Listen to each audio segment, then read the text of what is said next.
Hello listener and welcome to the Unquote Private Equity Podcast.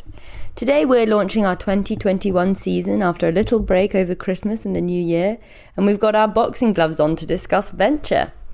While the venture segments of the various regions of Europe have by no means been immune to the pandemic, VCs across Europe have been able to react more promptly and effectively than traditional segments of the PE markets, also some Unquote reporters have found. The system has seen a remarkable amount of investment through the pandemic from both local and international VCs. In January alone, Eurazeo, TCV, Index Ventures, Forbion and a list of others have been involved in funding rounds worth at least 100 million euros. With large amounts of capital to deploy and with investment volume holding up through 2020, as well as the traditional focus of venture being on sectors that have benefited from the crisis such as healthcare and technology, we here at Unquote anticipate an exciting year for European venture. We'll be discussing valuations, bifurcation, government lending and the fundraising market, and later we'll move on to a deep dive into venture in Southern Europe.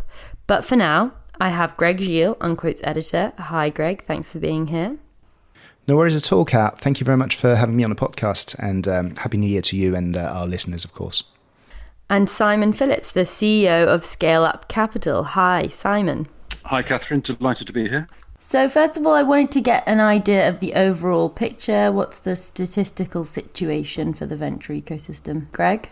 Yeah, absolutely. It was actually a very solid year for venture, and I think no one really saw that coming in the first place as the year went on, because everyone was so focused on probably the sort of the buyout segment of the private equity space, which was definitely impacted, as we've discussed at length in recent podcasts.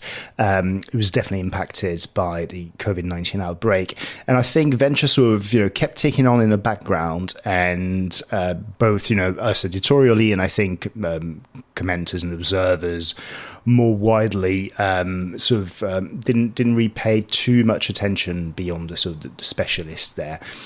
So yeah, good year overall. The momentum that had been building up for a few years now wasn't really broken last year. In fact, if I look at Unquote data and sort of bundle in, it's always a bit tricky to just isolate pure venture.